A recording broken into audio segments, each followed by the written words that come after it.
Hello and welcome to another video. তো এখন আমি কথা বলবো রিসেন্টলি জি5 এ রিলিজ করা একটা ওয়েব মুভি, সিনেমাটার নাম হলো নিব্বা নিব্বে। এই সিনেমাটা নিয়ে, তো এই সিনেমাটা যখন ট্রেলার এসেছিল, এবার আমি দেখি না, এর আগেও বলেছি, বাট আমি স্ক্রিপ্ট করে দেখছিলাম, ট্রেলারটা আমার বেশ ইন্টারেস্টিং লেগেছিল।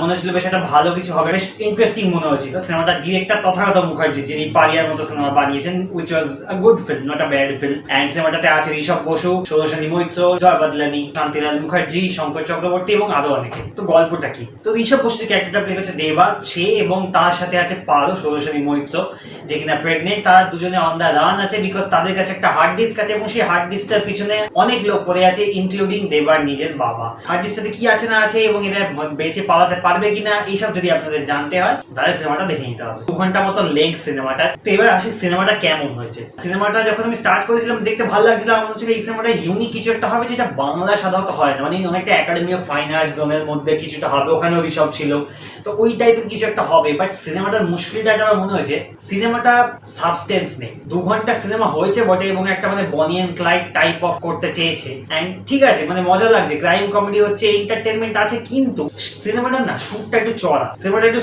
মানে সবকিছু, মানে সিনেমাতে ডায়লগ হোক, অ্যাক্টরদের অভিনয় হোক, এভরিথিং, শুটটা একটু চড়া। তাই জন্য কোথাও কোথাও অতটা রিয়েলিস্টিক লাগবে। একটা ক্রাইম কমেডি এটা রিয়েলিস্টিক লাগতেও হবে না, কিন্তু যেহেতু শুটটা চড়া অতটা কনভিন্সিং মনে হয় না। প্লাস সাবস্টেন্স নেই। সিনেমাটা 2 ঘন্টা, কিন্তু স্ক্রিন প্লেতে আমার মনে হচ্ছে যে সাবস্টেন্স কিন্তু সে অর্থে নেই। হ্যাঁ, ক্রাইম কমেডি সিনেমা তো দেখতে ভাল লাগে, বাট ইন্টারেস্টিং জিনিসপত্র সে অর্থে কিছু হয় না। স্টেকস চেষ্টা করা হচ্ছে, স্টেকস হাই করানোর, বাট ফিল হয় না, ক্যারেক্টারদের সাথে কানেকশনটা তৈরি হয় না। যেহেতু বললাম যেহেতু চড়া দাগে, তো অভিনয় হচ্ছে চড়া দাগে, ডায়লগের মধ্যে প্রচুর গালাগালি টলেন, সেটা যেভাবে আসছে সেটা আমার অতটা কনভিন্সিং মনে হয়নি। মানে গালাগালি দেওয়াটা ঠিক আছে যদি সেটা গল্পের সাথে যায়, এবং এখানে গল্পের টোনের সাথে গেছে, বাট যেভাবে অ্যাপ্লিকেশন গুলো করছে বা যেভাবে অ্যাক্টার্সরা ডেলিভারি করছেন ডল, সেটা আমার মনে হয়েছে মানে আমার অতটা ফান লাগেনি। আমার মনে হচ্ছে কিছু কিছু মানে দেন এগেইন পুরো সিনেমাটা যে ফান নয় তা নয়, ফান মোমেন্টস আছে, বাট কিছু জায়গাতে জিনিসপত্রগুলো, ডায়লগস গুলো, অভিনয়, এক্সপ্রেশন, রিয়াকশন অভিনেতাদের, যেটা আমার একটু ওভার দ্য টপ লেগেছে, সেইটা আমার পার্সোনালি পছন্দ হয়নি এই সিনেমাটাতে। একটা জিনিস আর যেটা বললাম, সাবস্টেন্স নেই, যেটা মনে হয় যে কিছু একটা আছে সাবস্টেন্স। মানে সিনেমাটা প্রথমে কিন্তু গল্পটা পুরো রিভিল করতে চায় না, যে ছেলেটা কেন ছেলে মেয়েটা কেন পালাচ্ছে, হার্ড ডিস্কে কি আছে, এইসব কিন্তু প্রথমে রিভিল করতে চায় না। পরবর্তীতে ধীরে ধীরে গল্পটা কি রিভিল হয়, কি ব্যাপার সব ধীরে ধীরে রিভিল হয়, কিন্তু সেই রিভিলেশন গুলো ওই রকম ভাবে আসে না যেটা খুব যে সারপ্রাইজিং হবে বা সামথিং, সেটা কিন্তু হয় না প্রথমত। আর দ্বিতীয়ত গল্পে সাবস্টেন্স নেই অত, মনে হচ্ছে যে লুকিয়ে রেখেছে, বাট যখন রিভিল ওরা করে তখন মনে হয় যে আচ্ছা এটার জন্য এত করছিল, মানে বুঝতে পারছি আমি, বাট ওটাকে অতক্ষণ লুকিয়ে রাখার কোনো মানে হয় না। এবং তাছাড়া আরো অনেক জিনিসপত্র আছে যেগুলো মানে এমনি ইটসেলফ ফান,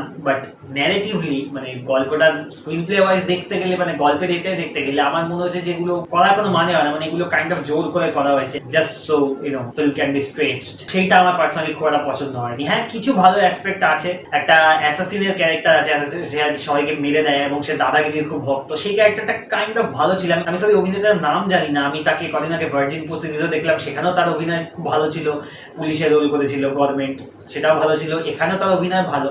ওই ক্যারেক্টারটা খারাপ, এবং এরকম টাইপের ক্রাইম কমেডি সিনেমাতে মানে অ্যাসাসিনের ক্যারেক্টার একটু কোয়ার্কি অ্যাসাসিন, এটা খুব টিপিক্যাল। মানে এটা প্রচুর এরকম সিনেমা আছে যেখানে এরকম কোয়ার্কি অ্যাসাসিনের ক্যারেক্টার ভর্তি, মানে it's very typical type of film. But ঠিক আছে, হ্যাঁ, জয় বাদলানি যে ক্যারেক্টারটা, সেটা আমার কাইন্ড অফ বেশ ভালো লেগেছে, এবং মানে তার ক্যারেক্টারটার সাথে যেসব জিনিসপত্র হয় এবং তাকে দিয়ে যেসব জিনিসপত্র করানো হয়েছে, আরো হয়তো ভালো কিছু হতে পারতো, বাট তারটা ভালো লেগেছে, তার ক্যারেক্টারটা আমার পার্সোনালি ভালো লেগেছে। এন্ড হ্যাঁ, সিনেমাটা এত ক্রিটিসিজম করলাম তো বটে, বাট সিনেমাটা ফান কাইন্ড অফ, মানে এরকম টাইপের ক্রাইম কমেডি সিনেমা বাংলায় হয় না। একাডেমি অফ ফাইন আর্টস হয়েছিল, বাট এটা একাডেমি অফ ফাইন আর্টস লেভেলে হয়নি, ওটা আমার মনে হয় বেটার ফিল্ম, এটা ওই লেভেলে পৌঁছয়নি। মানে এখানে ডিরেক্টর চেষ্টা করছে, বাট ইন্টারেস্টিং মনে হয় না সিনেমাটাকে, আমার পার্সোনালি ইন্টারেস্টিং মনে হয়নি। মানে সেটা ভিজুয়ালি হোক বা স্ক্রিন প্লে ওয়াইজ বা মানে নাথিং, অতটা ইন্টারেস্টিং লাগে না। যেহেতু জনরাটা নিউ টু দ্য বাংলা এবং এমন সব জিনিসপত্র হচ্ছে যেগুলো সাধারণত বাংলায় হয় না, তাই জন্য একটু দেখা যেতে পারে, বাট তার বাইরে আর কোনো রিজন নেই। এবং সিনেমাটা লম্বা, অতিরিক্ত লম্বা, 2 ঘন্টাটা আমার মনে হচ্ছে অ্যাকচুয়ালি অনেকটা লম্বা। The film should have been and could have been way shorter. And overall বলতে গেলে it's a good crime comedy, nothing extraordinary, ঠিকঠাক, মানে একবার যদি দেখতে চান দেখতে পারেন। তো হ্যাঁ, ট্রেলার দেখে আমি যেরকম এক্সপেক্ট করেছিলাম ওই লেভেলের নয়, আমি আরো বেশি এক্সপেকটেশন রেখেছিলাম, সেটা ফুলফিল করতে পারেনি। যদি আমার রেটিং দিতে বলা, আমি লেটারবক্সে সেম রেটিং দিয়েছি, 2.5 আউট অফ 5 স্টারস। আপনারা যদি সিনেমাটা দেখা থাকে ডেফিনেটলি কমেন্ট করে যান, সিনেমাটা কেমন লাগলো, ভিডিওটা কেমন লাগলো সেটা কমেন্ট করে যান। ভিডিও ভালো লাগলে like, share, subscribe, and I'll see you in the next video. Goodbye.